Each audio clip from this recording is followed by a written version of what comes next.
okay. They're like, me and my boys, we smoke weed all day. Fuck those eggs. I was like, oh, you talking about next day? Next day, Say word? Yeah. I was like, that's crazy. But they said the exact same thing that the cats in the hood over here, like, yo, me and the homies, we just blaze up all day and we just watch it flick. They said the exact same thing, but in French. You know what I mean? And then I'm in Belize. Why ain't I see you around back when I was down? What's up, world? It's your boy, Big Court of the Holdin Court podcast and Legacy Builder University. You already know what it is, man. We back with another one. Here with my beautiful oldest daughter, Rachel Renee. How you feeling today? It's a good day in California. Yeah, It is. Finally got you some food, huh? You was famished. I was starving. That's how you do me on set. That's right. Hey, listen, I want you guys to tap into I'mBigCourt.com. Tap in with my Legacy Builder University community. Download the school app. We got about 1,000 people is cracking in there. If you want to, we talking about mindset strategies, monetizing social media, business funding, all of that. So we're going to help you boss up your life. So tap in, I'mBigCourt.com. But today we got a special guest. Without further ado, right? This dude got a thick ass resume, and he is in one of my favorite movies. Literally. My daughter she can testify to that. A great guy, great actor, great talent, representing the East Coast. Him and I actually done 2 movies together. Great dude, man. The homie, Cisco Reyes. What's going on, bro? What up? What's going on with you, man? bro? Oh man, life is good. I can't complain. That's right. Yes, sir. Man, I appreciate you for coming, man. It's an honor. Hey man, I appreciate being here. Yeah. You know? And I'm dead serious, bro. You know, your movie, Next Day Air, that's a cult classic. I know all the homies is looking at it like, oh, that's Jesus. That's Jesus from Next Day Air. Jesus to you. Jesus to you. Yeah, man. You did such a phenomenal job in that movie. And I would definitely a cult classic. Definitely. Do you get recognized a lot from that movie? You know what? It's kind of crazy. I was in France, I think like 2013 for Cannes Film Festival. And I'm leaving this Villa Schweppes party, 3:00 in the morning, and these young French dudes come up and they're like, hey, you are that cat from that movie, you. And I'm thinking like, oh, you saw, because my movie 513 was on the side of like the Carlton Hotel. I was like, you saw 513? Yeah. They're like, no. I was like, okay. They're like, me and my boys, we smoke weed all day. Fuck those eggs. I was like, oh, you talking about next day? Next day, Say word? Yeah. I was like, that's crazy. But they said the exact same thing that the cats in the hood over here, like, yo, me and the homies, we just blaze up all day and we just watch it flick. They said the exact same thing, but in French. You know what I mean? And then I'm in Belize. And I'm on this boat ride, and there was one cat on there, and he just kept on mugging me, man. And I'm like, what's wrong with this dude, man? Like, am I gonna have to fight this cat at the end of the day when we get back to the beach or something like that? You know what I mean? And we get back to the beach, and he comes over, he's like, that's it. I knew it. That's it. That's you. Come here. Get over here. I was like, oh, shit, here we go. Yeah. And he brings me over to his homies, and he's like, that's that guy. That's that guy right there. He's Jesus. He is Jesus. He is Jesus from Next Day. I was like, oh, wow. Yeah. That's why you've been looking at me like that all day? I was like, bro, I thought we had a problem. Hey, I've had that happen to me too. Hey, France, Belize. Yeah. So I guess to answer your question, man. Oh, that's dope. Yeah. Hey, I'm curious, and I want to start with that. Usually I kind of move in chronological order, but but with that movie, how did you come about getting the role for that? Well, I've been going out for different Benny Boom videos at around like prior to that time, early 2000s. My boy Louis and Pablo, they were casting directors, and they were, always casting Benny's movies. And Benny had always tried, when he did a video, he would always say, yo, I need an actor. I need a real actor, not a model. You know what I mean? And so Louis would bring me in, and next thing you know, some cat like you, a big muscle-bound model would get the part. So it had nothing to do with acting at the end of the day, But he just kept on bringing me in. And when Next Day Air came around, Louis once again was like, yo, y'all should see Cisco. And they're like, Cisco, dude, a word? He's like, yeah, man, you should bring him in. And so he hooked it up, went in. I mean, I thought I did my thing on the first audition, but I didn't hear back from him for like 2 weeks. And then Robbie Reed's brother, Doran Reed, called me and was like, hey, can you come in tomorrow and read with the girls? They ain't say it was a callback. They ain't say it was, they say, hey, can you read the girls for us? So I felt like I was just going in and just, doing them a favor. But between that time, I fell in love with that script. So I must have read it like 3-4 times. I had the whole script memorized from beginning to end.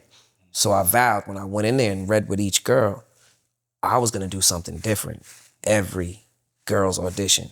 So I would just ask them, what's my limitations? You mind if, what if I smack you on your ass? What if I do this? What if I do that? They're like, yeah, cool. Some of them weren't ready for it. You know what I mean? Because I didn't tell them, I was like, that's not what I may do, right? But I'm gonna do something. Right. And, finally halfway through, all of them, reading with Laura London, Vita Guerra, everybody. And they were like, we wanna let you know you're not doing this for nothing. You got the role.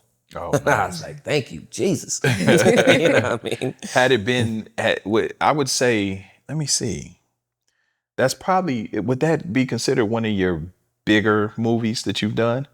Yeah. In terms of production and impact and all of that? Yeah, studio, all that. Yeah. I mean, I've done some, crime thrillers, like the one I went to France with, and I had a stellar cast, but I would say Next Day Air had the studio behind it. Yeah, right. Exactly. And, of course, Mike Epps, Wood Harris, Amelia Rivera, Debbie Allen, Laura London, Donald Faison, Omari Hardwick. Yeah. So Darius McCrary. So it definitely had like that all-star cast. And so let me ask you, because obviously with the explode, I mean, Mike Epps was already Mike Epps at that time. Right.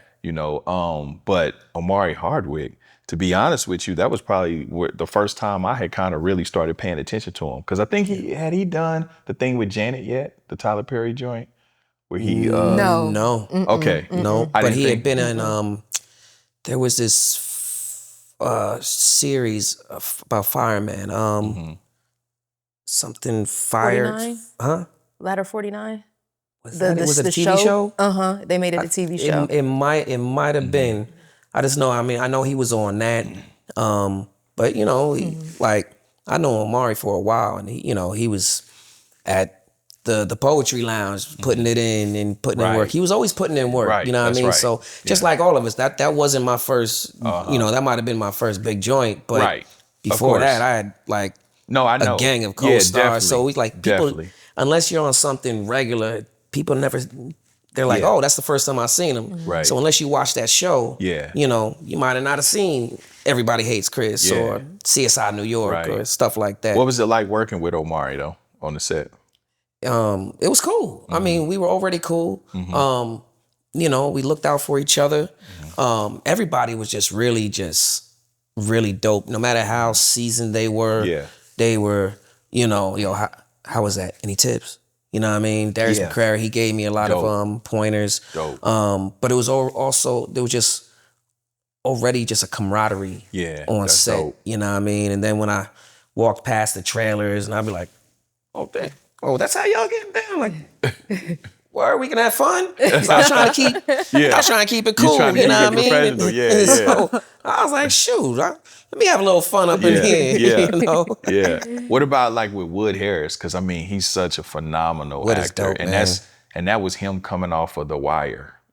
Right. So The Wire, and he also did that that basketball joint, I think. Before, but Paid in Full. Come on, I mean, Wood Harris is one of the most dopest actors out there, man. I was thinking the other day, randomly, right? I was like, damn, our legends are getting older, and I was thinking, who's gonna fill the shoe of the Denzel and these people?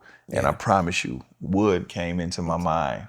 I was like, Wood Harris. I was like, I could see Wood having like a Morgan Freeman type journey, like a Sam Jackson, even though he doesn't got that high energy, like, cause he's just so cool. You Right, know what I mean? right. But he's such a talent, man. He got so much talent. Yeah. And he's just a cool ass dude. Yeah, yeah, You for know? sure. I met him one time at a car wash out here. Where did they find? I don't know what the chick that played your girlfriend. Yasmin. Where did they find her? Yasmin Dali. Shout out to Yasmin. Yeah.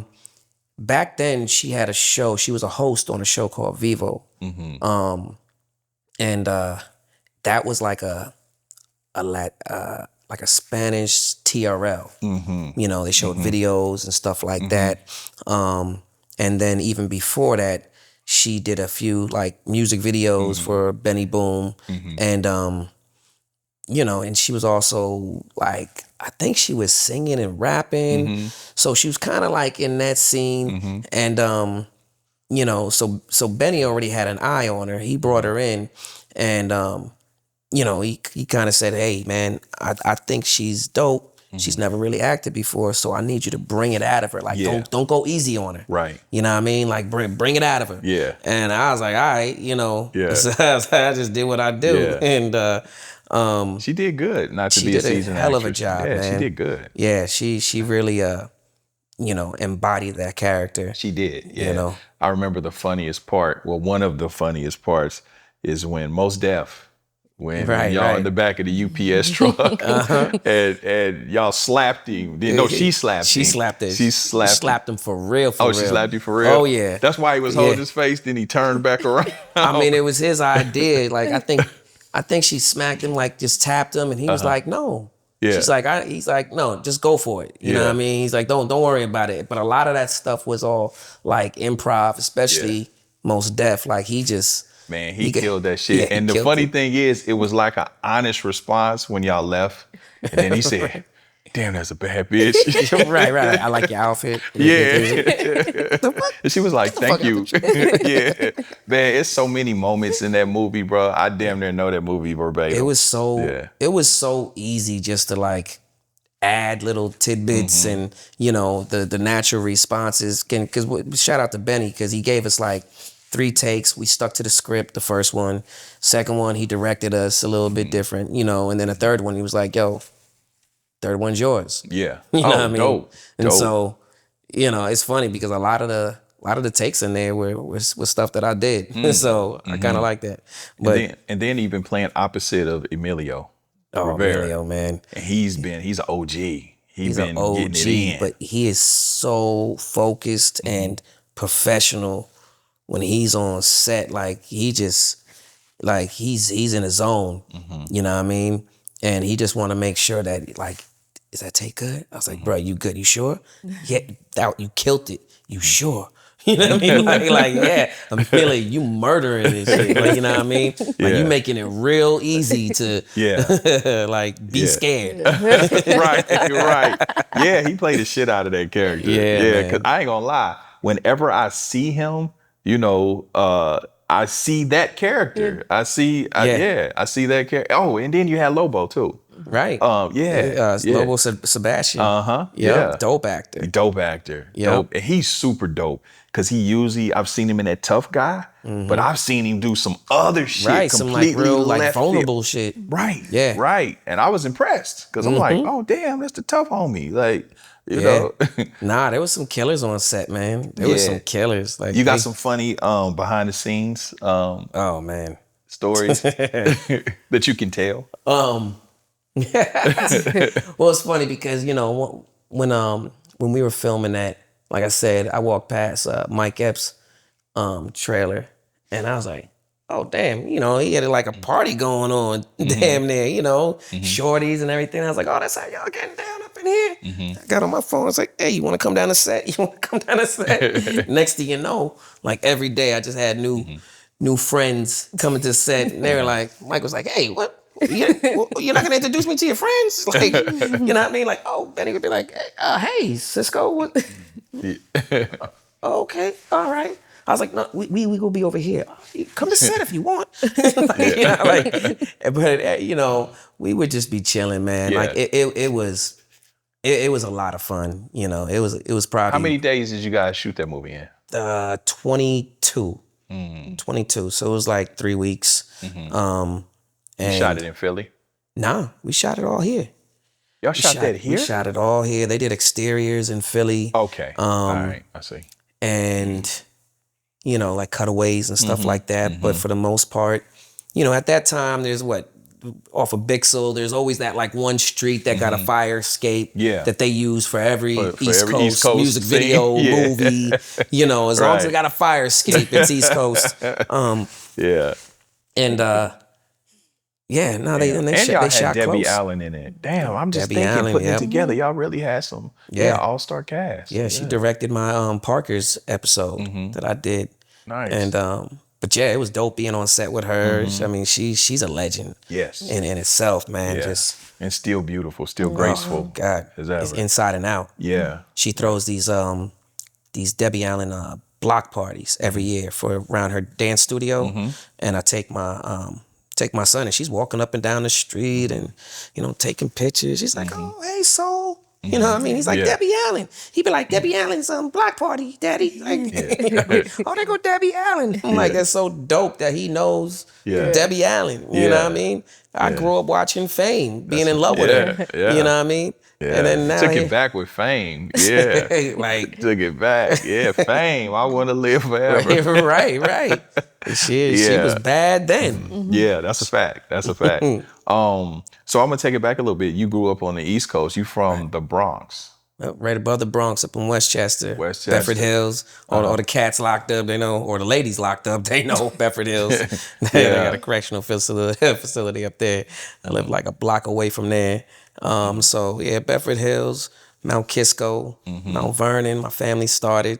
They didn't start Mount Vernon, but they started there. I'm the last of 7. So once my sister, I'm number 7. So once my sister was about to be born, my pops moved a little bit more up to a house, and you know there was 5 kids in a 1-bedroom. So I think, wow, five Trinidadians in a 1-bedroom. I think you need a little bit more space. You know what I mean? Yeah. What's the language of Puerto Rico? Is it Spanish? Yeah. Puerto Rico. You speak Spanish? I speak enough to He más o menos. To navigate. Más o menos, baby.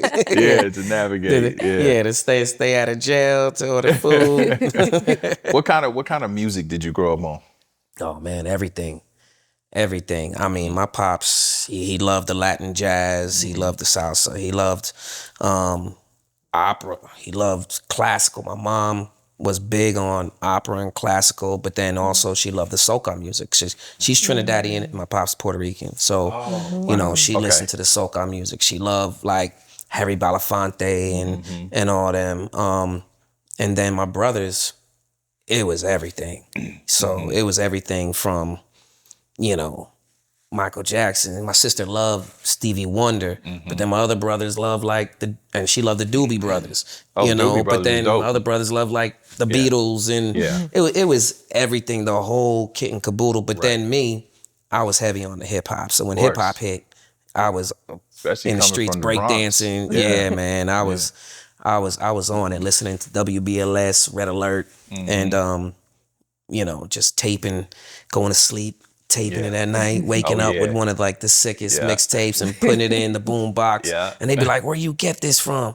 You know what I mean? I'd be like, I taped it when I slept. They were like, oh, remember trying to tape it and miss the commercials? Like we had to be surgical with that shit. Timing was everything. Because if you missed it, you missed it. You know? Yeah, it was a wrap. But I mean, definitely like my palette of music is it's wide. I mean, I'm probably one of the biggest Bob Marley fans that, you know, I love Bob. I used to go to sleep on that every night. Hip hop, I'm, you know, definitely 80s, 90s, golden era hip hop is my favorite. But then also, you know, I do love the jazz. I mean, I remember my pops bringing me to like jazz concerts and, you know, like in the park or something like that, and be like, oh man, I gotta say it, you know. But then now it's just like I'm listening to it and I'm like, oh shit, this is what my pops used to listen to, you know what I mean? Or like Tito Puente and, you know, just listening to just even opera. And then my son, he's a big fan of like classical. I put on some classical music, and he'll be like, "Oh, well, what's the name of this, Daddy?" I'll be like, "Oh, yeah." Do a little Concierto. Shazam, and I'll be like, "Oh, that's Cadence 12." He's like, "Oh, Right. Cadence 12 by Mozart." He's like, Yeah. "Oh, Mozart." That's dope. That's what I mean? dope. Yeah. Yeah, like so he's a big fan of like he can see, he knows who Jimi Hendrix is, he knows who Bob Marley is, but he's also a big fan of Michael Jackson. He did a whole Michael Jackson routine for his class, and so he loves it all. I just try to stay away from Coco Melon, you know what I mean? I actually did an experiment while he was in the belly, and I played all my favorite music just to see if he came out loving that music, and it worked. Oh, wow. You know what I mean? Wow. So, I mean, I had to listen to a few, the ants go marching on and on, but I didn't have to listen to it all the time. Yeah. I found like, even hip hop songs, Children's Story, Slick Rick. I played hip hop. I Know I Can, Nas. I played hip hop that his ear can listen to, but also he can memorize too, and that didn't have a bunch of curse words in it. And so he's gonna be either a DJ or something when he grows up, something with music. I already know. You know what? I'm curious. I saw something recently with the homie Laz Alonso. Yeah. And he was talking about identifying as I think, what is it, Afro Latina? Afro Latino, Afro Latino. Is that what do you identify as that? Most definitely. Okay. That's the Caribbean, that's Dominicans, that's Puerto Ricans. You know what I mean? You got to understand that we, like he said, we all came from one spot. Where we got dropped off at is different. You know what I mean? Yeah. The Port of Spain was still a slave port. Puerto Rico, that was Haiti, Dominican Republic, all those places in the Caribbean, they had to pass through to get to the Americas. Right.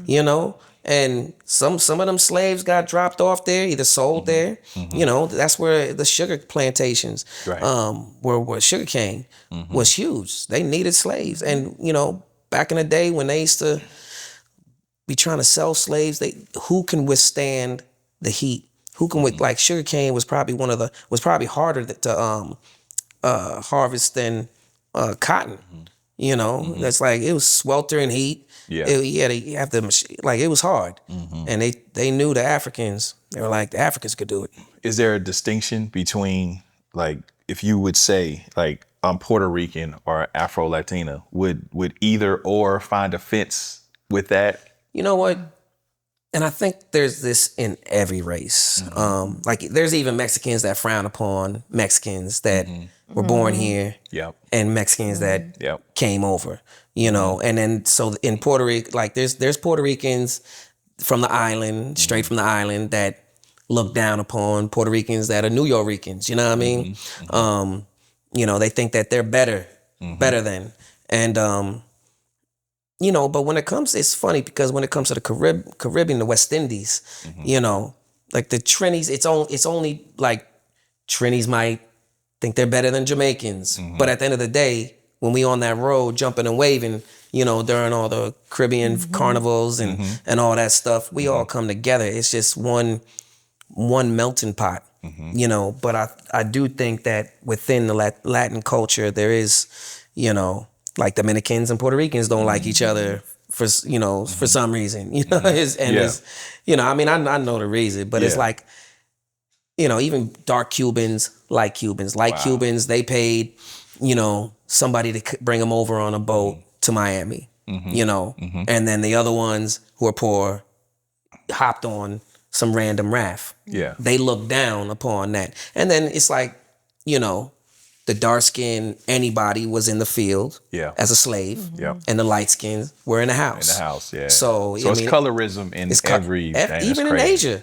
Wow. You know what I mean? That's why Asian people wear the umbrella in the sun. They put the bleach cream because they think that if you're lighter, you look richer. You came from a richer family. Wow. Meanwhile, the browner Asians, Cambodians, Vietnamese, all them, like they looking at, you guys were in the rice fields. Oh, that's why you're darker. But in my opinion, they're the sexier ones anyway. Yeah, the darker the berry, sweeter the juice. Yeah, buddy. But I think, it's like that in every culture, man. So I'm curious, coming up on the East Coast, you're an East Coast head, hip hop head. So I just have to assume especially because we're around the same age. So 80s and the 90s. Yeah. So, I mean, where was you? Who was you rocking to back then? I'm sure KRS-One, all the East Coast folks. Big Daddy Kane. Big Daddy Kane. Special Ed, Yeah. Eric B, Rakim, EPMD. I mean, that's just like the late Cool G rap. Yeah. Man, like that would be like the 88. Yeah. You know what I Yep. mean? Yep. To the 90s. And then once I got to college, I went to Morgan State University in Baltimore. And that's when like Redman, Nas, Jay, Biggie, you know, Mobb Deep. Yeah. You know, the So with you being Boot Camp Click. with you being an East Coast head, I gotta ask, how receptive were you to the West Coast and the South hip hop? Bruh, let me tell you something.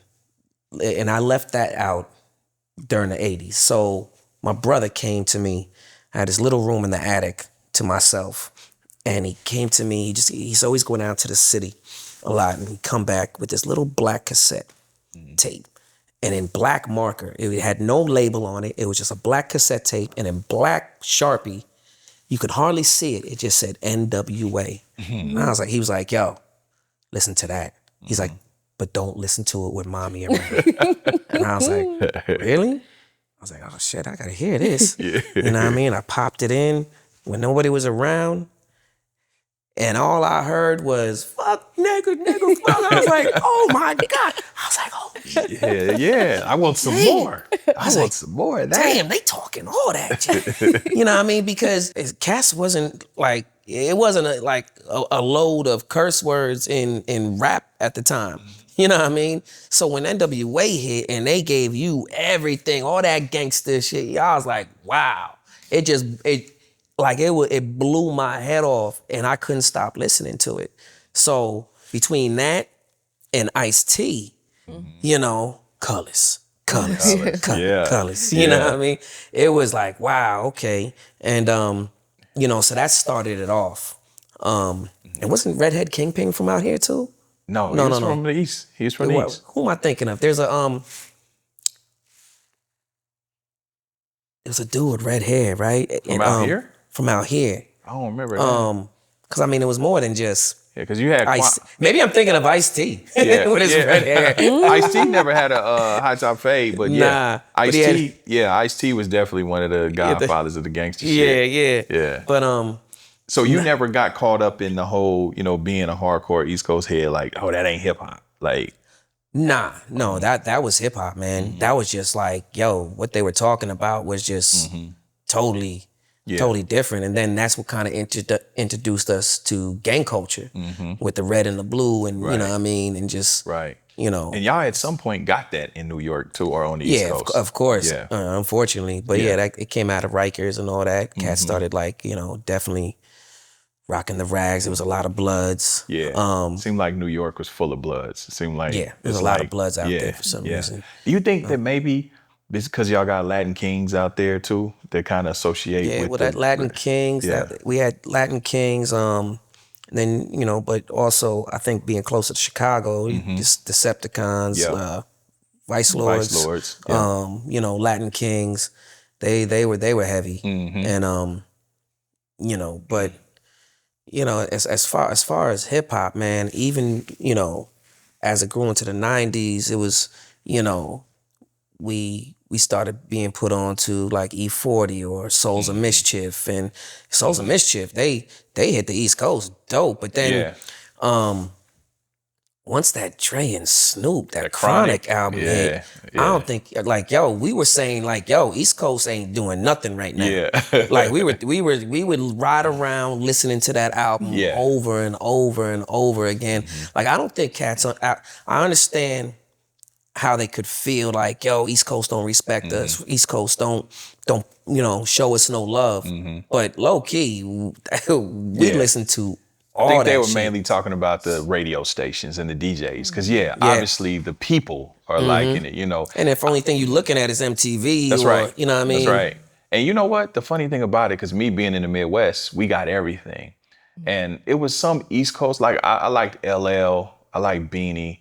You know, it was some East Coast. But the thing that used to throw me off with the East Coast, and I think what gave the West the edge, was the West Coast started using music and chords. So that's why the Chronic was so infectious, because it was actually music. Whereas with the East Coast, it was break beats, it was hip hop, it was boom bap. You know what I mean? It was boom bap, but you also like if you look at it now, especially if you listen to like the Scramble Mix, DJ Selector, like they'll or like Salute the Sample on LL's channel, and you'll hear like the music that they got it from. It is all the jazz, all the old, the old stuff. You know what I mean? For sure. So but the way that it was put together, you know what I mean? Like, for instance, X-Clan, right? You remember X-Clan? I used to love X-Clan. X-Clan was hard. I listened to that in high school all the time. But if you think about it, right? I mean, positive message, no cursing. I think the worst thing they said was sissy. Yes, you know, sissy. Yeah, you know what I mean? To the east, my brother, to the east. Other than that, but they shit went hard because of the funk samples. Right. And which is where Dre got a lot of his shit. And it was appealing as fuck. But and think about it, they super positive. These niggas got on beads, African shit. I mean, they got on African garb, but they was riding that beat like some West Coast shit. And so and I remember thinking like, damn, like even LL, like I'm bad. It had a feel, but he had, or even when he went to Walking with a Panther, you know, and he had Going Back to Cali, but he had that hard 808. You know what I mean? 808, that was a staple. That was the staple. That was the staple. But you guys had the Parliament Funkadelic type samples, you know what I mean? Or that as soon as you heard that you know what I mean? You're like, oh, this is East Coast. This a West Coast joint right here. You know what I mean? And usually with the East Coast, it was like just some random sound and sample. Not even a full 4 bars, you know what I mean? It'd just be like random sounds. We would have it was always the funky drummer from James the Brown. Funky drummer. Love the funky drummer. Everybody on the East Coast used the funky drummer. Over some like some a piece of jazz here, a sample from the 80s here, a little scratching here, a word here. Was they really. I mean, but you were able to tell like Pete Rock, he was always with the horns. You know what I mean? Oh man, come on, that reminisce over you. Classic. I was just so what I'm doing now is like I'm actually grabbing those samples and listening, you know, to the original joint, and that original joint that he got it from is so Where did dope. he get that from? The reminisce over you? It's in my phone. I literally was just I'd have to look it up. But like I said, like on Rock the Bells on Sirius, he does Salute the Sample. You know, like even the Souls of Mischief, that joint 93 to Infinity, that original is so dope. You know what I mean? They had a traditional hip hop sound even coming from the Bay. Bay Area, they definitely were rocking. Oh, definitely. Oh, we was hard on the Bay, especially E40. E40 is like... We at first, we were like, sprinkle me. You're like, what? We were like, it took a second for us to catch on, but then, you know, after a while, we were like, this shit ain't that bad. Fort, man, 40 is the guy. 40 is definitely in my top 10. What so at what point do you start to get into the arts that you discover that, hey, I want to do this thing called acting?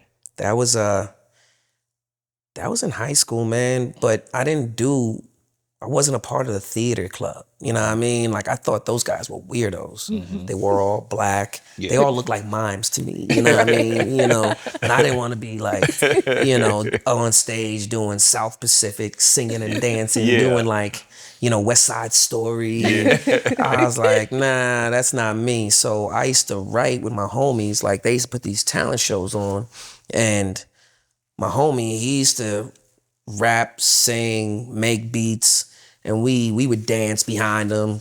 But then I would write these In Living Color type sketches. I would take like Homeboy Shopping Network, but like put them in school and be like, yo, look what we just stole from, you know, all the lockers. You know what I mean? And then or like Anton the Bum in class.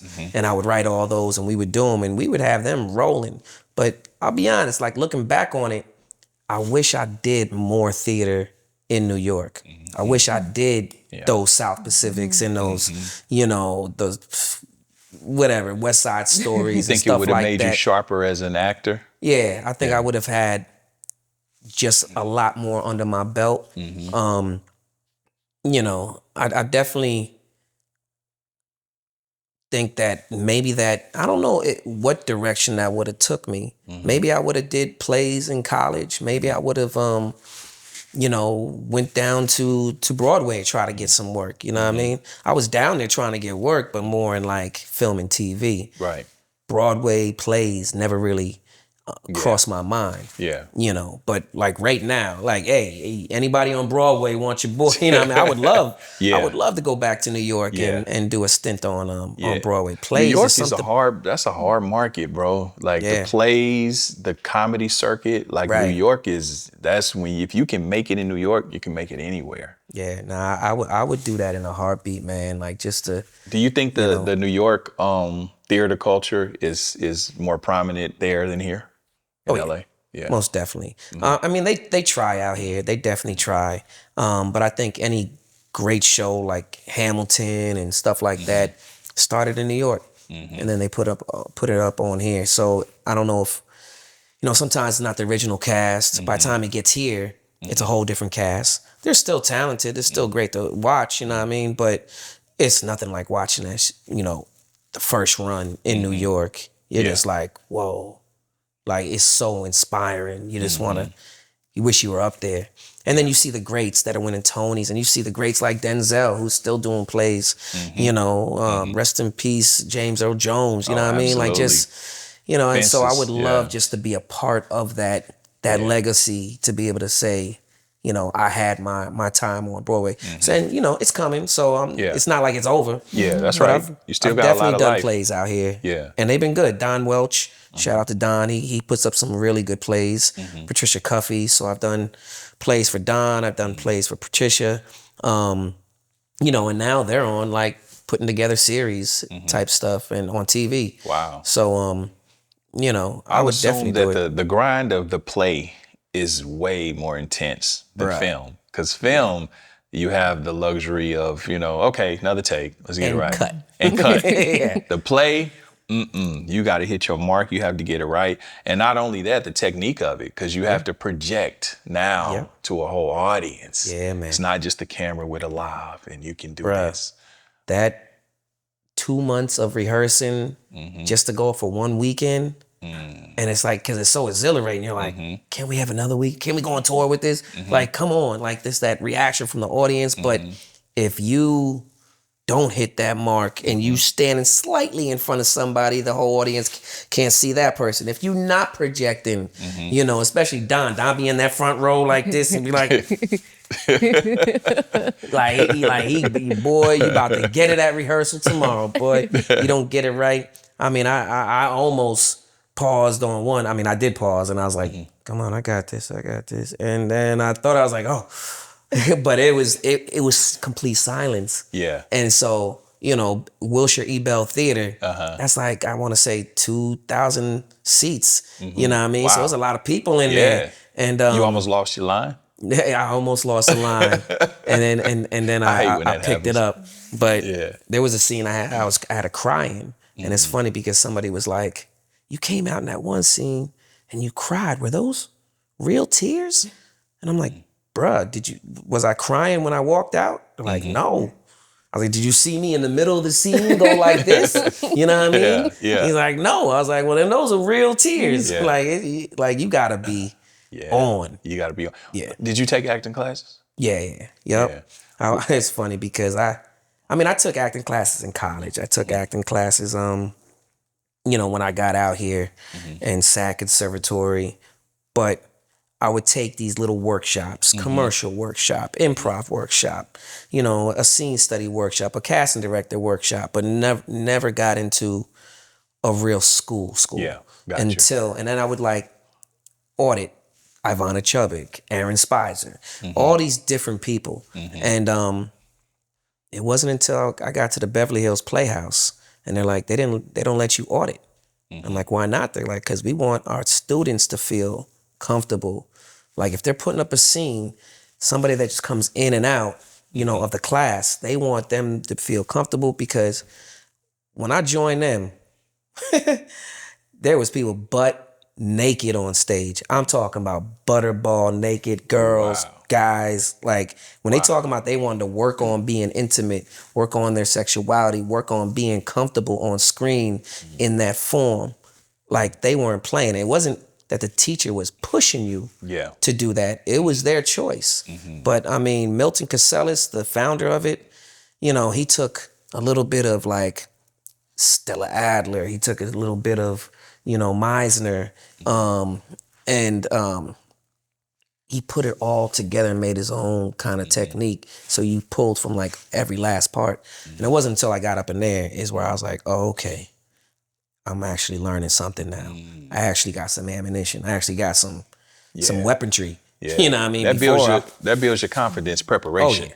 Most definitely. I mean, you can go off of straight natural talent, but you know, I think you hit a wall. You know what I mean? Definitely. Because once you start doing that and you start working on emotions and turning them on, turning them off, or script breakdown, the roller coaster, you know, choice making and you know, character development. It's a whole different beast. It's a lot. What technique would you say you use? Or you like the Meisner technique or? I use a little bit of each, man. I pull whatever that character or that scene calls for. So I can't really say like, oh, I'm Meisner or what's the other one? It starts with an S. Right. Slovakian, something like that. Starts with an S. Yeah. Right. Or method acting, or, you know what I mean? Stuff like that.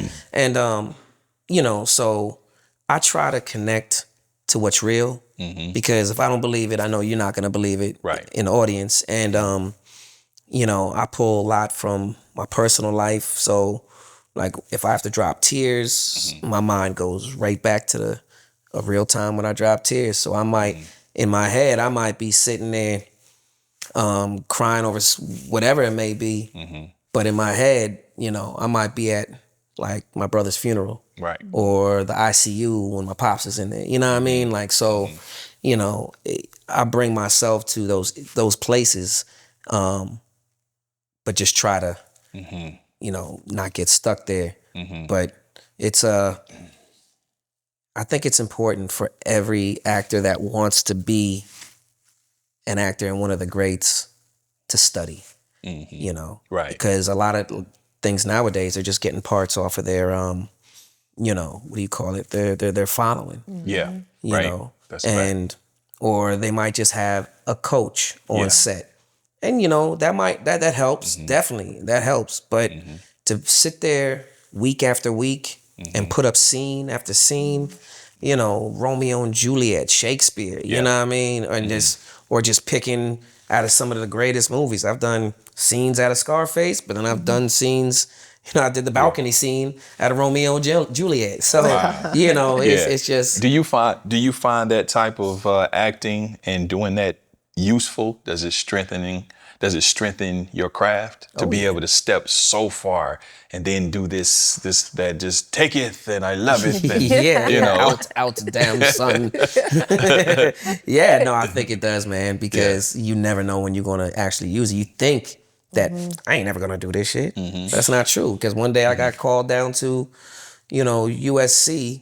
Twinkie Bird was casting something, and it was Shakespeare. And I was like, oh shit. I was like, I could do this. You know what I mean? Yeah. And went in there and killed it. So I think it's definitely, as long as you take it serious, if you not like, what is this? Like when I did that Shakespeare, we broke down, this girl showed up with like 5-10 books, breaking down what Shakespeare, like the dictionary, what he was talking about. And what I got out of this, I was like, yo, Shakespeare's a pimp. Like the way he talking, he really just he talking like Goldie out of the Mac. But he's, you know, when he's saying out damn son, you know what I mean? You know, he's saying Shorty's so bright. She puts out the moon. Yeah. You know what I mean? Like when she come out, the sun come out. Yeah. You know what I mean? Yeah, that dude sound like some pimp shit. Yeah, that Right. sound like some pimp shit. He like sound like he trying to knock a bitch, break a bitch. You know, but I think just knowing that, Yeah. and you're like, and I think it's just filling yourself with culture. It gives you something to pull from. Yeah. You know, like, I want to do a little bit of, give this guy a little bit of Shakespeare and a little bit of Goldie. Right, You know what I right, mean? right. You meet somewhere in the middle. Like Jesus from Next Day Air, that was my brother. I made that my brother because he's a nut. You know, like always like on, off, off. And, you know, we needed that ping pong, like, baby, come here, please. What the fuck is wrong with you? Yeah. You know what I mean? And that's exactly how my brother is. I'll call him and be like, yo, what's up, little bro? How you been, man? And he's like, yo, you motherfucker. Like, next thing you know, he's cussing me out. I'm like, oh, bro. Like, how dare you? Cuss, hang up on me, motherfucker. And he's talking to the answer machine for 5 minutes. And then the end, he'd be like, but I still love you. I'm like, this guy is a nut. Yeah, You know what I mean? I got a cousin like that. I got a cousin like that. Literally, I won't talk to him for 2 years, 3 years, and he'll get my number, call me, and just start going off on me. I'm like, I ain't even talk to you. Yeah. Bitch ass nigga. Whoa. You think it is? Then, like you said, hang up, then check the voicemail. Nah, bro. You know, for real, I ain't even on that. What I was trying to tell you is, you know, I got an idea that I want to bring you in on. Right, like, you right. could have just started with that, right? I ain't talked to you in 2 years. Crazy. You know? Like, I don't know what be going on inside of his head. Yeah. I mean, even visiting, he'll be like, yo, we saw your new movie, man. It was dope. Yo, we were here watching it with the kids. And then, like, the last day, walking to the car to go to the airport, you'll never be shit. You're never going to make it. I don't even know why you being an actor. You know, you might as well just quit. You know, like, he's forever telling me, like, why are you acting? You're never going to make it. Like, you went to school for film. Yeah. Why don't you just work behind the camera? Acting is never going to go nowhere. I'm like, bro, you just watched my movie. Right. You just saw my Right. commercial. Yeah. Like, he'll be like, yo, your commercial came on while I was at the bar. The bartender said, that's your brother?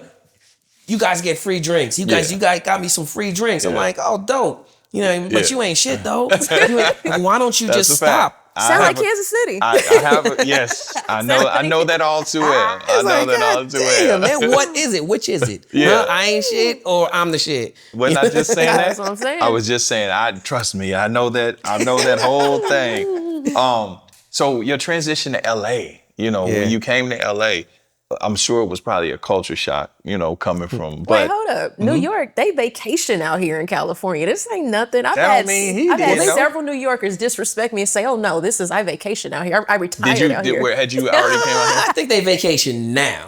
here? Back then, you came to Cali with a goal and a dream. Yes. Right. And that's why Yes. you saw so many New Yorkers come out here and succeed. Now you see New Yorkers come out here and come and go and Yeah. come and go and come. This ain't New York. I can't take this. Right. I'm out of here. Yeah. And then they come back. I hate the weather over there. I'm back. You know what I mean? But back then it was like, yo, I'm here. That's right. I came up. I saved all my money. Yeah. I packed up everything. I sold all my shit. That's And right. I'm not coming back to New Until York I made it. until either the holidays or until I made it. Yep. That so motherfuckers, because they gonna be like, you back, huh? Yeah. Didn't make it, huh? Didn't work You out. know what I mean? Because it can't wait dead to ass, say they that. were all like a lot of people, and not like my homies. They were supportive, but they were like, you gonna go out there by yourself, bro? You gonna go out there with nobody, no friends? Who's gonna listen to your stupid jokes? I was like, I'm just gonna have to make new friends listening to my stupid jokes. Yeah, You know what I mean? I was like, it's gonna be hard, Cisco, man. Like, you sure? You sure this is what you want to do?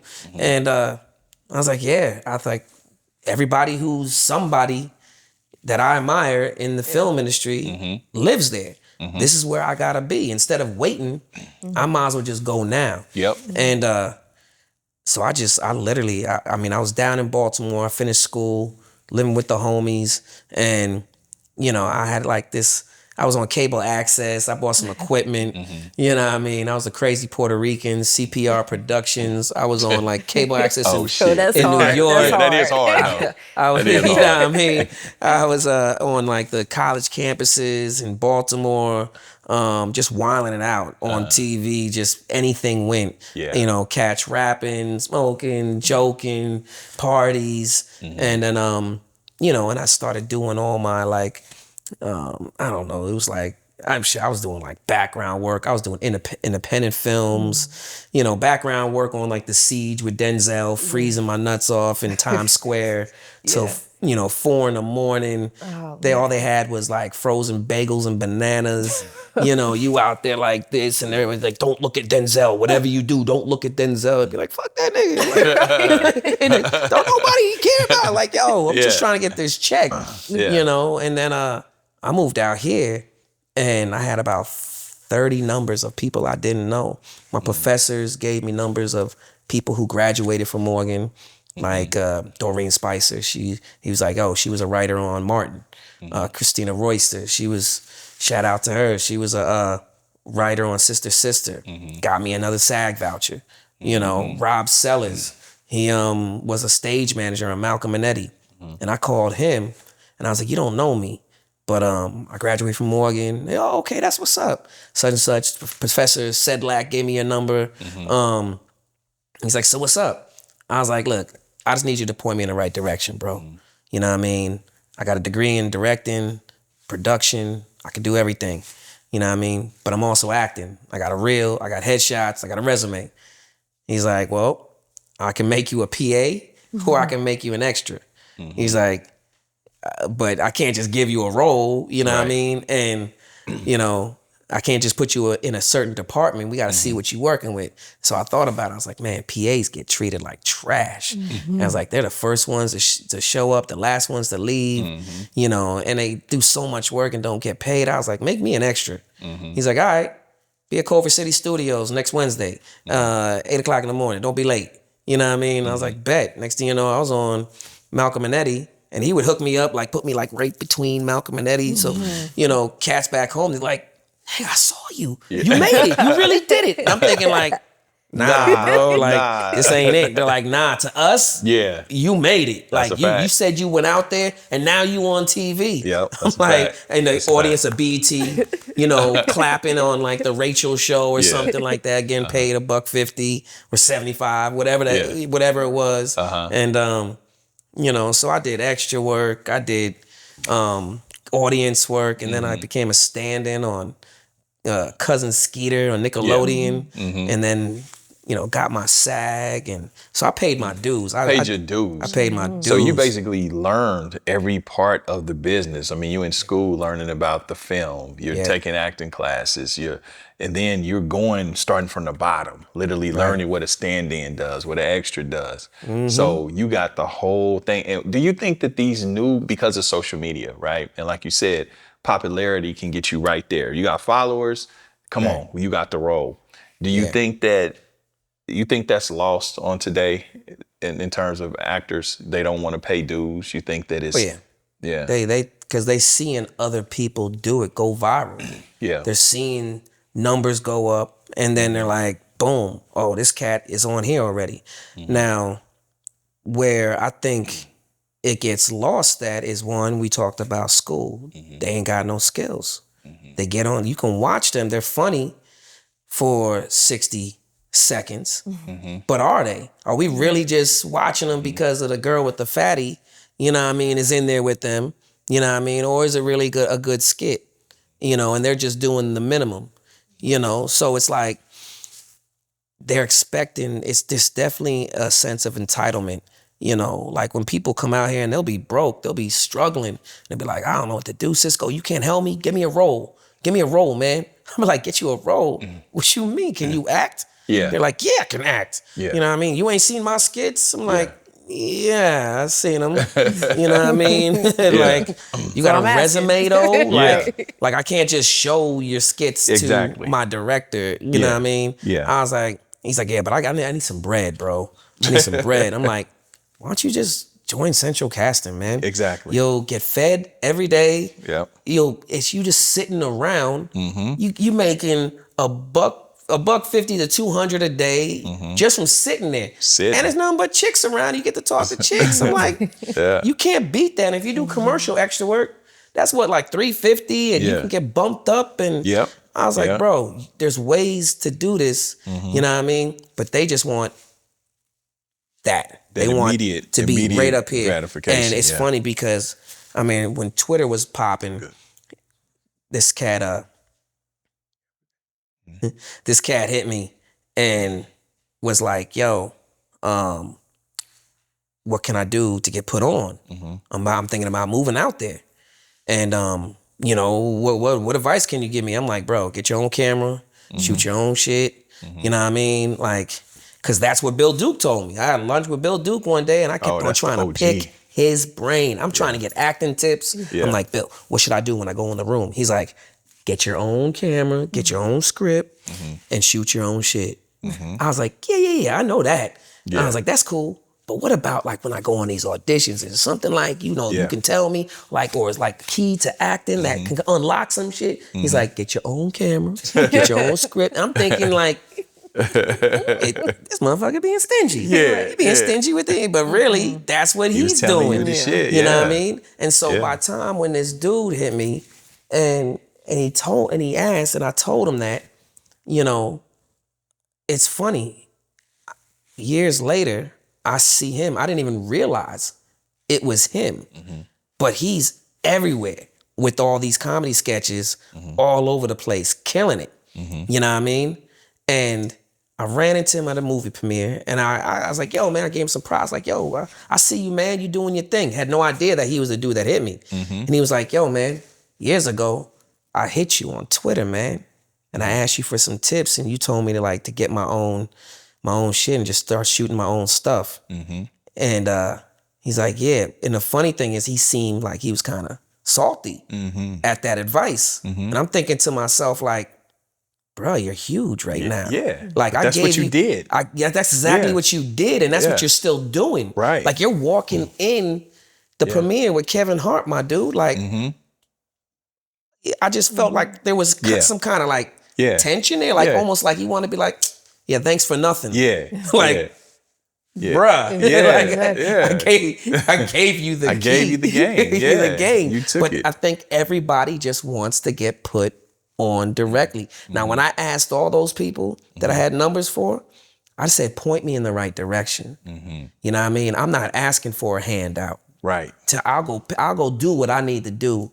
I gotta go point me over there, Runyon Canyon. There's a casting director workshop at the top of Runyon Canyon. I'll climb that mountain. That's right. Just give me the information. That's all I need is information. And even to this day, that's all I need is information. I don't know, bro. I almost feel like that's a generational thing, you know, because I'm the same way. We're like a lot of my peers when we talk about that. It's like, man, give me the information. I'll take it from there.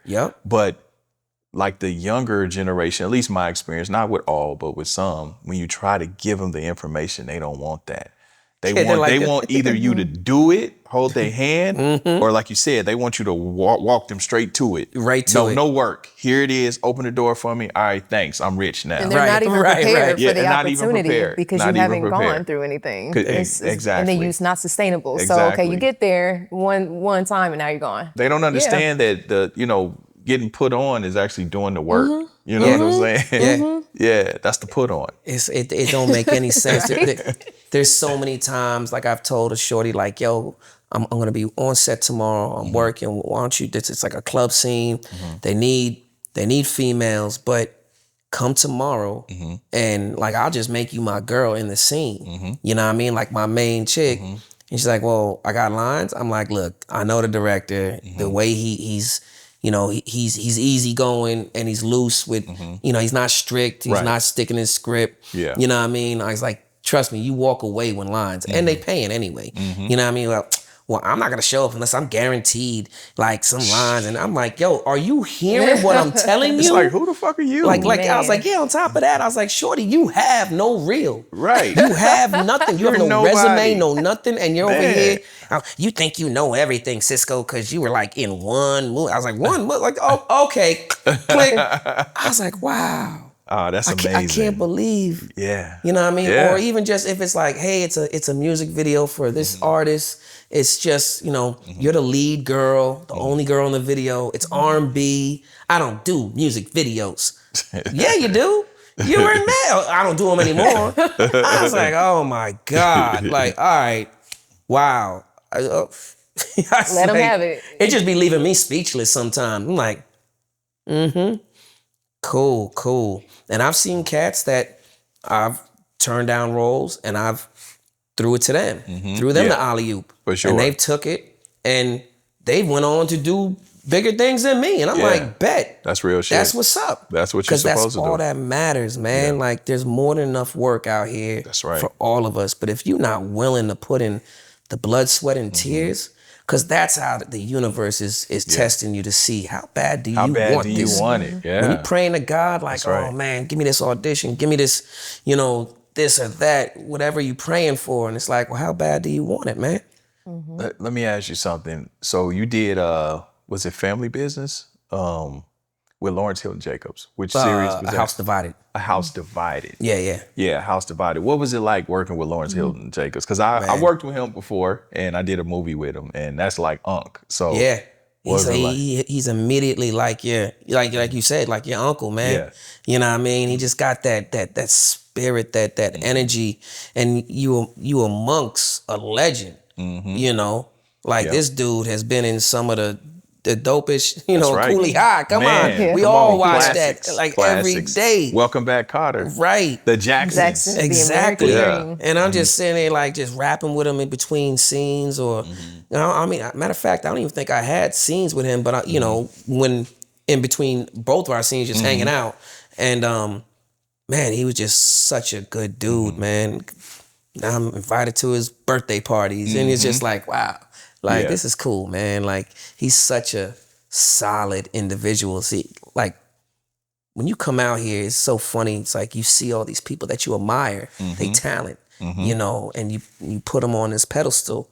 But then when you meet them and they just a genuine individual and just so humble and so real, you still admire their talent. Right. But then you feel, it just warms your heart that like, wow, like, I can call him my friend. I can call him right now. Right. You know what I mean? Like that's a dope person, man. And it just makes you, I think it's just a way of God reminding you like you on the right path. You surrounding yourself by just greatness, and the people that weren't so great, they not here no more. That's a fact.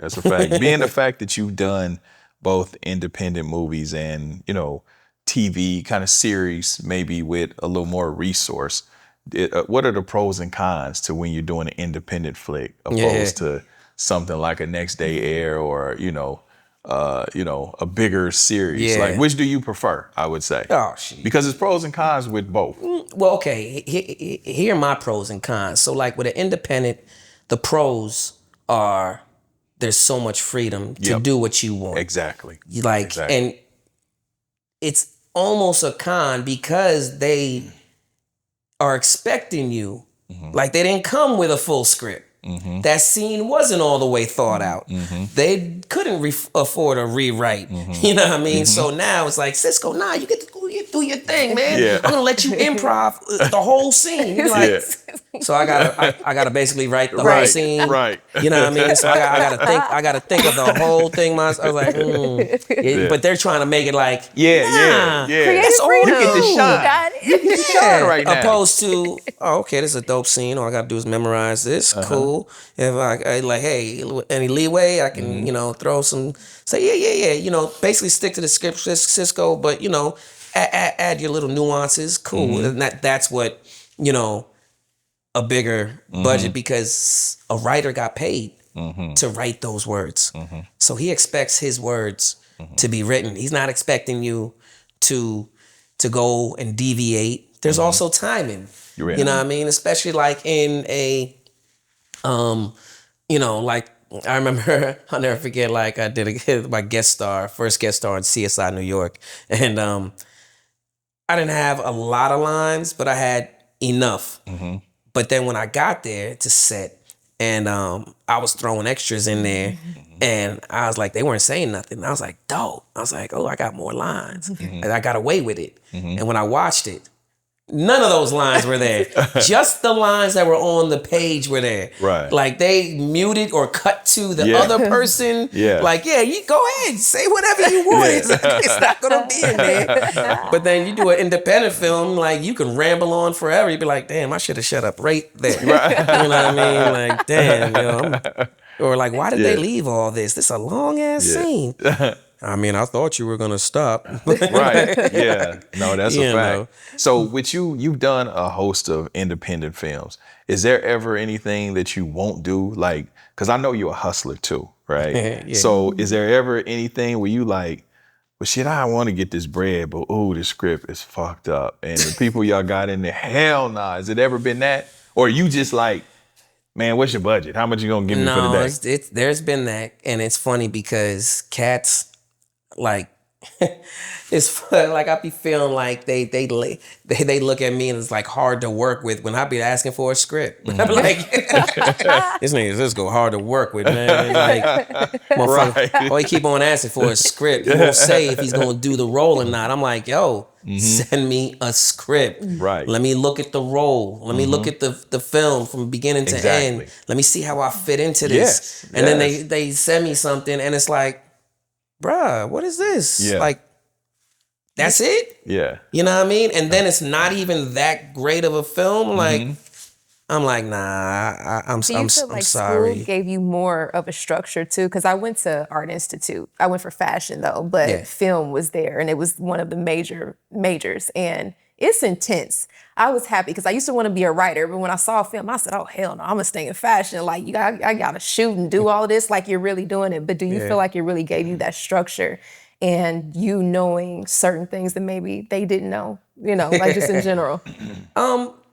Yeah, I think so. I mean, I think, you know, taking that Warner Brothers script writing course, I learned script writing, but then going to Beverly Hills Playhouse and learn how to break down a script, break down a character, and then them telling you like, hey, look, there's not small roles. Like you got to look at how your character fits into the script and how it pushes along, every character pushes along the story. Now it's different if you just like, hey, can I get cheese on that and walk out? But are you the guy that says like, can I get cheese on that? And when that character goes to here to go put cheese and then all of a sudden something happens and you know what I mean? Like it's, you know, so seeing how does my character fit in there? Is this something that I haven't done before? Is it gonna challenge me? You know, how is this gonna fit into my resume? Is this just something that I'm just doing for a check, like you said? You know, and there's been times I either did it for a favor, I did it for a check, and there's been times where, you know, like a casting director called me while I was shooting one indie, and he's like, "Yo, man, I got this this short movie." And I'm like, well, I ain't heard from you in a while, so I know whatever you doing gotta be dope. You know what I mean? So I just said, yeah. I was like, yo, let's do it. And it was a short film. Film's called Night Shift, and it went to Sundance. It went to Sundance, and I didn't know until I got to Sundance that it was a part of Juve Productions, which was Viola Davis's company. Wow. You know what I mean? Like Yeah. I didn't get paid for it. Like they said they were gonna pay me, and I didn't get paid. And I started thinking, I'm like, oh, like, all right, whatever. You know, I'm not gonna like ruffle no feathers over this little amount of money. But then all the benefits that came with it. Yep. Yeah, the cabin, the red carpet. We had a big old party at Sundance. They were like, wow, yo, you in that movie? You know what I mean? My man Marshall Tyler that directed it, you know, he's been affiliated with so many of his wife, head of diversity and something. Like just everything that was, I had no idea all the working pieces of the puzzle that it took to make this little film happen. You know what I mean? That turned out to be one of the best things that I ever did, you know, opposed to something that I might have got paid for way more money. Right. And that was like, oh, why did I do that? Are there any You know. roles or any movies that you wish you hadn't done? Yeah, of course. I'm sure there is. Yeah. I definitely won't say them out loud, but it's funny because there was one that I did that it was a horror movie. And like to me, it was like, oh yeah, don't mention that movie. You know what I mean? But it's crazy. It's like the one movie that like I get random like emails or DMs from like young kids or from nowhere and be like, yo, do you know my favorite movie that I'm expecting next to air? Like, and I'll say it, Cutthroat Alley. They're like, Cutthroat Alley. I'll be like, Is that a Shudder classic? Cutthroat Alley? Yeah. I was like, you serious? They're like, yo, the hood love it over here. Like that's one of our favorite movies. Is it on Tubi? I'm gonna have to go watch it. It's honestly, I don't know where it's at, but they be watching it. And like even my homie that I've been in a few of his things, and he told me, he was like, that's the dude from Cutthroat Alley. I did like his project, and he was like, yeah, I knew you from Next Day Air. He's like, but I love Cutthroat. I was like, shut up, yo. Busy Bone was in it for a second. Oh wow! Shout out to 2003? Busy. Mac 10. Yeah. Yep, I see. It was funny because I think I told this story the other day. Nipsey Hussle was when he was before he blew up, he was selling the bootlegs and the bootleg movies and DVDs and all that stuff. And one day I was working with Dexter Brown, this photographer over there off of Lawson and Rimpau. So, Cuzzy Capone, Nipsey Hussle, he was just to us, Ermius. And like all Slauson Boy was that, was created over there, Rollo. And Nip was like, I got a movie that you in. And I'm like, word? I was, what movie? He's like, some horror movie, man. And he took it out and it was Cutthroat Alley. I was like, how you get this? Yeah. I haven't even seen this yet. I've been asking them for the footage so I could put it on my reel. They're like, he's like, yeah, man, $10. I was like, $10? I was like, you gonna sell me my movie? I was like, really, Nip? He's like, all right, here. Yeah. I was like, yeah, give me that, man. I saw my movie for the first time on bootleg. That you got from Nipsey Hussle. From Nipsey Hussle, man. That's dope. That's dope. So with you, and I know, have you gotten tired of chasing acting roles as an actor at some point?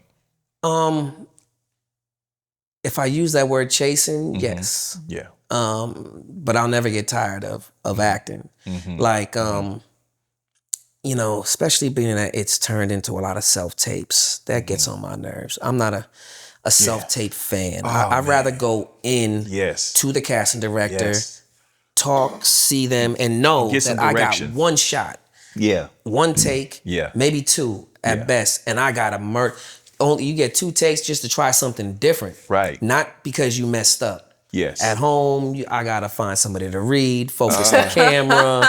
You know what I mean? Bruh. Like, I'm going to be honest with you. I said the same thing. Yeah, no, it's pros and cons to the self-tape. Because Yes. obviously you can do it till you get it right or can till do you it. like it. But what I don't like about it is it's too broad. You don't have any direction. Because in the room, they'll say, okay, you know what? Try it like this. Right. Or let's go this direction.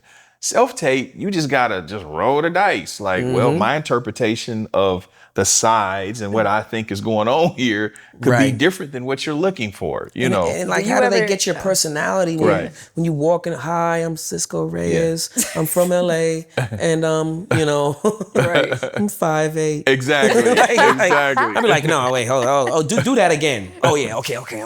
Hey, what's up, everybody? I'm Cisco. You like, what am I doing? You know what I mean? Opposed to walking in the room. What's up, ladies? How y'all doing? What's going on? Oh, it's so long to see you. Yeah, wow, how you been? Oh, chilling, just bow. I've had her do it with me and my youngest daughter. Because we give him options. Like, because I know, and I was going to ask you, when you do the self-tapes, do you do different takes, like different renditions of it? Just to kind of circumvent that you're not in there, you're not getting feedback. So will you do one where it's like, I'm more serious, or I'll do it where it's more Okay, see? Yeah, no, I'll do, I'll definitely do different takes, and then I'll try it. It depends on also how long it is. Yeah. If it's like 8 pages and it's just some long ass, You gotta get it tomorrow. then I pick the best one. Yeah. And send them one. But if it's like a short scene, I'll do different takes of that scene, and then give it to them.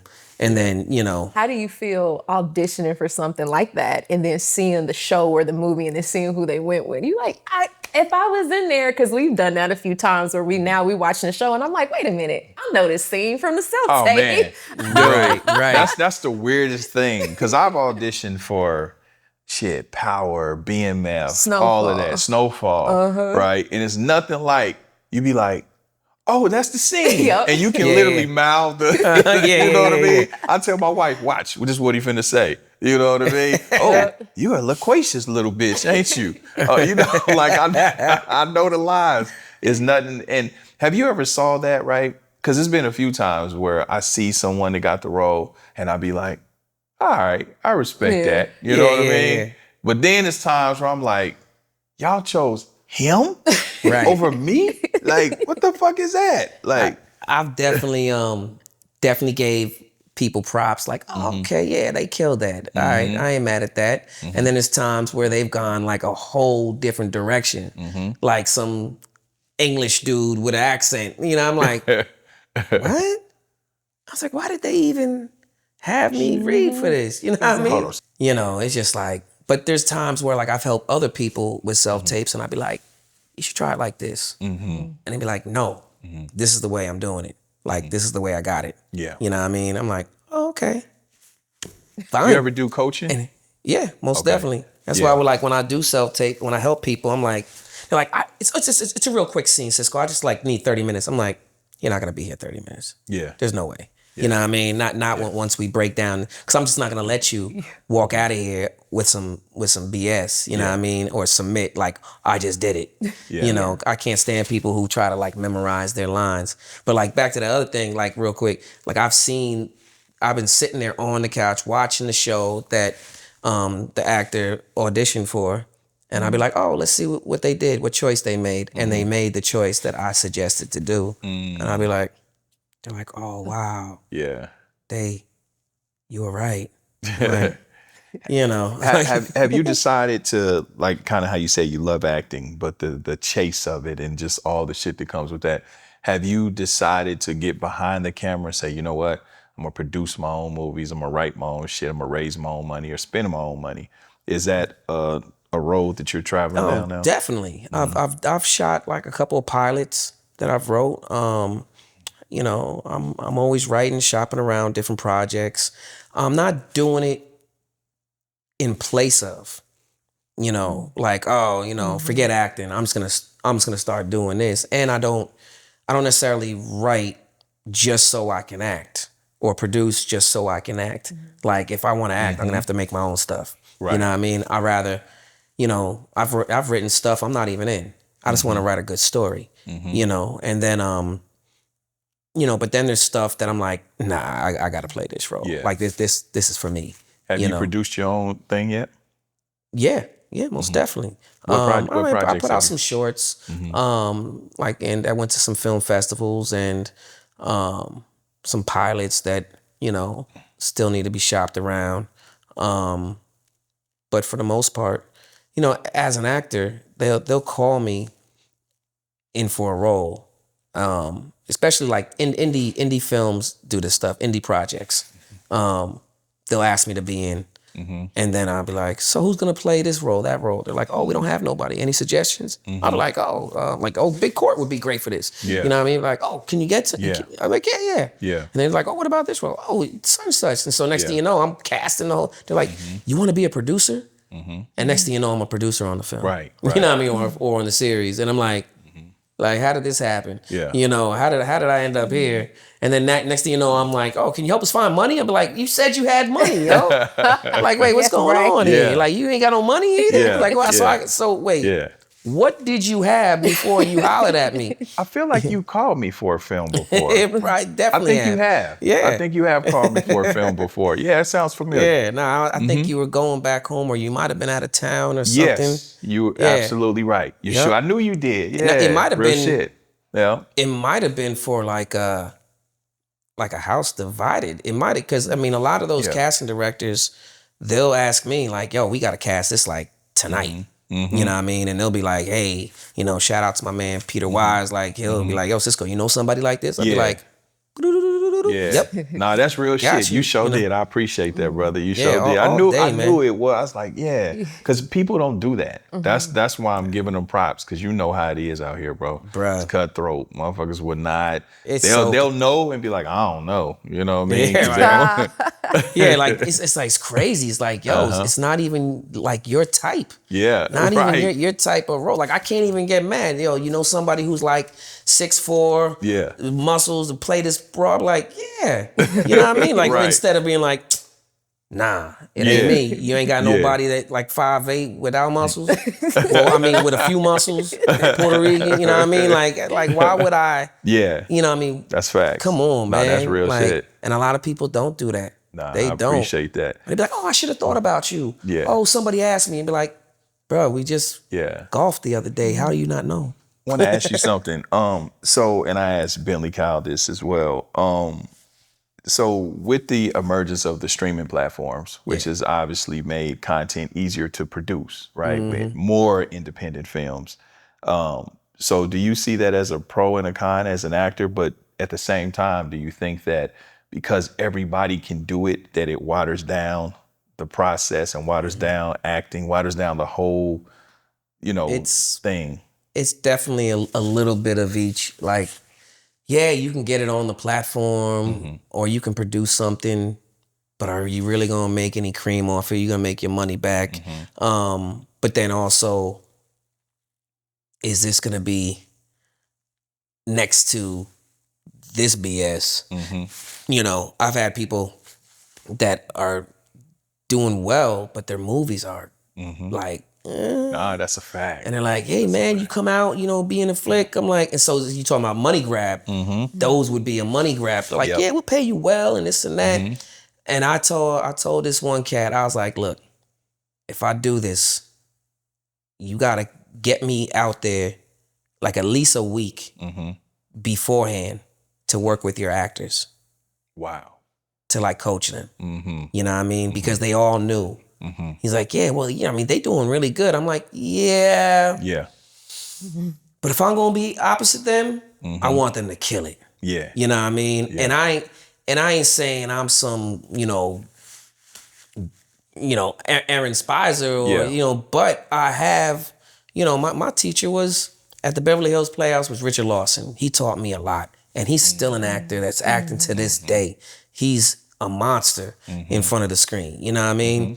Gary Imhoff, he was the Phantom of the Opera. So being able to teach them what I got taught, sometimes it's really easy. Helping them to connect to the role. A lot of these people just ain't connecting to the role. They're just doing what they do. You know what I mean? They doing what they see on set, and it's like, yo, stay still, man. Right. Like, you a boss. Who are you? You know what I mean? Like, would you make this choice? Would you? No. Like, yeah, you're right. I wouldn't. You know what I mean? So it's like, oh, man, make them think a little bit more. Think about your role. Like, you got the role. Yeah. Now, kill it. Like, even a shorty. You know what I mean? Like, so you're a true thespian. I'll take that any day. You know what I mean? I take this thing serious, man. Yeah. I'm in it for the longevity. Yeah. And I haven't even accomplished what I want to accomplish yet. So, That and was I know my I got next so question. much in front of me. Now that you've been in the business, you came all the way from the East Coast. You got a thick resume. You've done some memorable shit. And I ask people this, but I want to ask you this. Was it everything that you hoped it to be? And more. Yeah. Yeah. I mean, every time I get on set, it's just a blessing from God, man. Letting me know I'm on the right path, letting me know that this is where I'm supposed to be, what I'm supposed to be doing. And, and then at the end, when it's a wrap and, the director tells me like, hey, you did a really good job, man. It's like, okay, cool. Just reminding me that like I'm just not skating by. I'm just not doing something, that's not fulfilling. Like this is fulfilling, and to be able to like meet dope ass people along the way, like yourself and Appreciate everybody that, else that I've worked with. Yeah. And, I mean, there's like honestly, like even like saying Tom Sizemore's name around people, they'll be like, ooh. Yeah. Because all they think about him is an addict. Yeah. You know what I mean? Yeah. But listening to him tell stories of working with Pacino and De Niro, while we're in the middle of a scene, you know, in between take, like when after yell cut, we got to reset, and we like in this little dark corner waiting them for yell action. He's like, yo, when I was on Heat, you know, and De Niro said this to me. He's like, yo, sometimes you don't have to say nothing, even if there are lines. So this take, we're not gonna say shit. It's like, all right. You know what I mean? And it worked. You know what I mean? Like everything, and then that film 513 was all improv. Wow. So improving with Tom Sizemore was like just going to Brooklyn to a double Dutch contest and trying to say, let me get in. You know what I mean? Right. You ain't gonna do that well. Right. You know what I mean? But even just meeting these people out and about and becoming friends with them and learning that, like, wow, these are my peers. These are, like, I don't get starstruck. You know, there might be some people where I'm like, yo, I got to meet you. Who do you want to work with? Who's your dream, you know, actor that you would love to be opposite of, to share the screen with? Oh, man. I mean, of course, the legends. I would love to work with a Sam Jackson, with a you know, a Denzel, a Andy Garcia, a Johnny Depp. You know what I mean? Like, because I'm just seeing like what would look realistic, like you know, a Pacino or De Niro. But then cats like Chaz Pomerani, you know what I mean? Like Bronx Tale. Yeah, you know he's what I mean? OG. Yeah, he's OG. You know, like people like a Leguizamo, you know, or just have a longer scenes with Wood Harris, you know, just being able to like really do some sink your teeth into a scene, into a whole movie, you know, working with somebody side by side. Right. And, you know, create that bond where it's just like, you know, you just learn so much. You know, there's so many people that I could definitely put on that list. And I know as soon as I leave here, I'm gonna be like, oh, why didn't I say him? Why didn't I say him? You know what I mean? Or just, you know, like Brad Pitt, he's a dope actor, man. Yeah. Like I think like there's certain people, you know, that you could definitely, I could see myself playing opposite, and it would just be like, yo, I believe that shit all day. Yeah. You know. So what you got coming up new, brother? Like what's coming down the pipeline? Man. Got a couple series. One, got a guest star on Bosch Legacy. That's on Amazon. Nice. That's like the spinoff of Bosch. It's about his daughter. That's Idris was on Bosch at one point, right? Was he? Or was it? No, there was Jamie Hector. Was it? Was it Jamie on Bosch? Damn, don't get me to lying. Okay, but anyway, okay. But it's a dope show. Okay. Yeah, it's a dope show. Not sure when season 3 is coming out, but it's on season 3. And then just got finished with a series called Chops. It's a series about making a movie, and it's actually really good, man. A lot of new faces, a lot of cast from Detroit. Shout out to my man Hawk. You know, he Johnson. Hakeem. He wrote it, directed it. Shout out to Hawk. Hawk did the movie with us. The Jump Out Boys. Yeah. Yep. Yeah. And Jump Out Boys, man, that would have been dope if it ever came out. That would have been a dope ass movie, bro. Yeah, man, that was a dope cast too. Was dope. Hassan Johnson. Yeah. Man, everybody. I still was got up the in picture that joint. with all of us. It was me, Hassan Johnson, Jackie Long. Yep. What is his name? The Haitian cat. Jimmy Jean Louis. Yes, Jimmy Jean Louis. Yeah, he was Omar in 513 with me. Yeah, and Omar Gooding. Yeah, Omar Gooding. Yeah. Yeah, that would have been so That was so, dope, man, I don't know what happened with that movie. And I think I killed you in that movie, right? Well, were you the one that gave me the drugs? Yeah, remember? I was the one that shot you and made it look like Damn, that's OD. twice, bro. Yeah. You killed me twice. I killed you in in I Got to Hook Up Too? No. Oh no, that's the one you were talking about. No, that I killed you in. in Jump Out Boys. Oh, okay. Yeah. Yeah. Because we was, I can't remember if we were on the same side or was you playing IA or something? I can't remember. Nah, I was a part. I was You was a part of our crew. I was dirty, but I was a junkie. Right. And that's what it was. Yeah. Did they just need somebody? Were they just cleaning house, or they needed somebody to blame? I can't remember. I think we was. I don't know. I was I know like, I what killed happened? you. Because I saw the BTS. Man, yeah, it was dope. Yeah, I was getting. It was dope. That would have been like my next day air because it was. Wow. Yeah. It was, I mean, the vibe on set, everything, man. It seemed like it was. We had the weapons wrangler. Like this isn't retrievable? I don't know where it's at. I don't know what happened with boy it. P got it. I'm sure your boy P got it, man. I don't even know if he because I think if he had it, he'd have put it out. Yeah, I don't know who got it. Well, I think there was still like another couple of days of filming that was. I can't remember. Maybe I should circle back to him and see if I can get that and finish it. You know? Yeah. I might bring that up to him. Yeah. But so what else you got going? And another series called Remember Me. Jahan Jones, he executive produced that. He has a network called Judah Network. Oh, nice. And so Fast channel? like it's kind of it's a drama about like a black cult. I played a detective up in there with Paris Nicole. And that's Kareem Johnson's in it. I think they're still in post. So everything's still in post, and then Bosch Legacy should be coming out whenever season 3 drop. And then what's the other joint? And then I'm just working on some stuff on my own. Okay. Some scripts that I'm putting together. Because I feel like at this stage I got so much more. Like now that I got a son, I got so many more stories to tell. Yeah, you know. For sure. Some comedies, some dramas. Yeah. And so I got my film company, Melton Entertainment. So I'll be producing. I think you should have kept the CPR. That was hard. Yeah, yo. CPR is hard.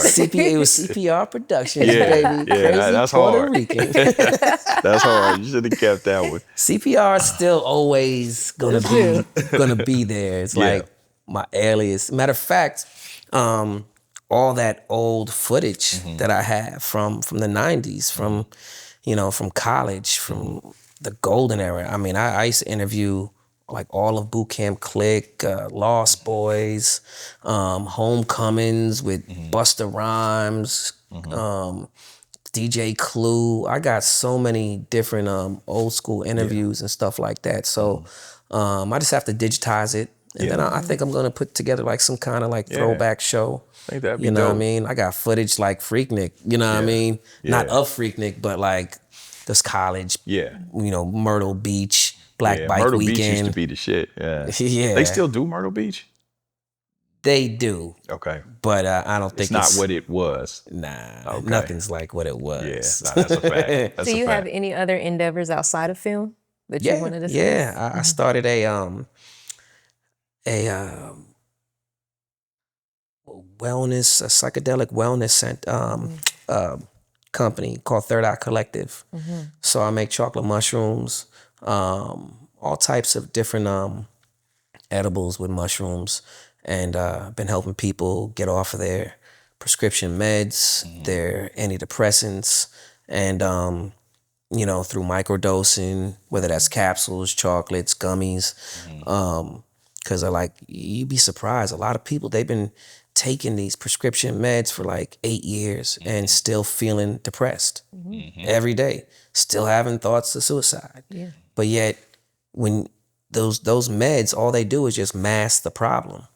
And then they turn around and they take some mushrooms, and the problems aren't masked no more. They're gone, and the side effect is happiness, So I've been helping a lot of people, man, and it feels good. It feels real good. Nice. Yeah, I got a Zen Gummy that's coming out, and Third Eye Collective, which is doing really well. So I've been doing that for about the past 2 years. Everything I just, is handmade, so you know what you're getting. I got my grow. One of my partners is a grower, so all the ingredients are just official. They're pure.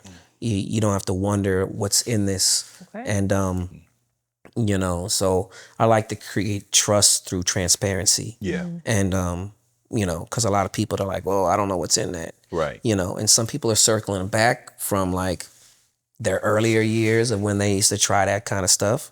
And you know, I've had older heads tell me like, you know, you saved my sex life with me and my wife. You know what I mean? Not that it was bad, but every Friday we eat a chocolate bar and we connect like we're in high school. Wow. We spend the first few hours just laughing and giggling with each other and just connecting on a whole different level. Sleeping. You know what? You think sleeping. your mama would take one now? You know what? I actually think she will. And no, seriously, I think it would even help brother. I really do. Because I've done it 5 times. Each time was different. It was something about that 4th time though. But no, it didn't hit. Like I did a YouTube video about this. My mind after, I would say that 4th trip, that's why I feel like I can process information. Seriously, I feel like I can process information at such a higher and faster rate. And not just like, oh, I see something and I know it, but no, like I can feel it. I can retain it and apply immediately it. what you want, you know, immediately what you're not gonna do, or what you know, because there's a difference between microdosing and a trip. Like, so, you know, you take a higher dose, you go on a journey, a trip, and you can heal from trauma. You can have a spiritual awakening and enlightenment, you know, and, you know, it's almost like you putting together the pieces of the puzzle. Like this goes here, that goes here, and this should go there. You know, I've had people just say they figured out their whole life what they were doing wrong or what direction they needed to go to. I healed from, you know, after my brother died. You know, I was just at the canyon, couple squares of chocolate and eyes closed, and I just heard his voice just talking to me like, bro, I'm good. I'm good. I'm where I'm supposed to be. You know what I mean? I'm happy. I'm up here with mommy, daddy. You know what I mean? Sister Alicia, we good. I'm here. Focus on your son. And it was something, it was so clear, like as if he was just speaking into my ear. And it was very, very therapeutic. And then microdosing, you just taking a little, third eye open, clarity, focus, awareness, you know. I'm serious. Right. You know. Well, And no, same. I hear seriously. Okay. And you connect with people on a whole different level, outside man. of what you just said about your family, it's tweaker talk. No, It's not tweaker talk. no, it's not. Tweaker It's not talk. tweaker It's talk. Y'all not. trying It's to not get me to smoking be a Listen. tweaker. in a cage. No. You know, in Friday. It's not. It's Yeah, not exactly. that. Angel does. It's not As that. No.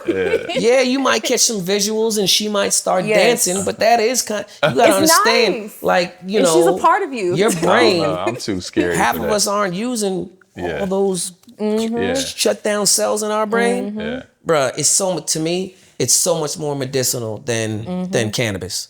Yeah. People It talking is. about, oh yeah, medicinal. Nah, you just getting high, dude. Yeah. Like Facts. stuck on stupid Facts. is here, hungry as hell. Yeah. Side effect of Tweak your mushrooms shit. is happiness. For real. All right, You know well, what I mean? I'm Seriously. gonna see if your mama will. You might cry though. I cried. Oh, see, I I cried. don't No. wanna do that. I'm It tired of wasn't a crying. bad cry. It wasn't a bad Tired of cry. crying. No, It wasn't a bad it's cry. like, wow, where did that come Yes. from? Yeah. It's over. The I needed love. that. I've seen grown men just like, bruh. And Yep, then it's like, yep. after that, they're like, wow, I needed that. Girls say crying because the universe told them, you're enough. Yeah. You don't have to do all that extra stuff that you always doing. And then she was like, why are you crying? Because I'm enough. You know what I mean? You know, people that are always on, Yeah. you know what I mean? And like, smile on your face, Well, listen. man. On that note, on the tweaker note, okay. No, We we gonna are go not ahead. leaving Hey, it on on the the tweaker tweaker. note, Right. hey, listen, but on the real, man, I appreciate you coming through, brother. You know, and of course, this is home. Anytime you want to stop through, Appreciate promote that. whatever you got going on, you know, I consider you a friend, a brother, you Yeah. know. So, man, I just wanted to give you flowers, man. That's why I want Thank you you, to come man. to the show, bro. And you keep being great. We appreciate what you give to the culture, you know, and everything that you do, my brother. So appreciate you. that, man. Love you, bro. Yeah, for sure. Much love. Pleasure to be here. Thank you for having me. You know what I Likewise. mean? And again, this is home anytime, bro. Yeah, most definitely, man. All right, for sure. Well, that's another one. Right. We got my daughter, Rachel Renee, the incomparable Cisco Reyes. and your boy Big Court of the Holdin Court Podcast, and we out. Yep.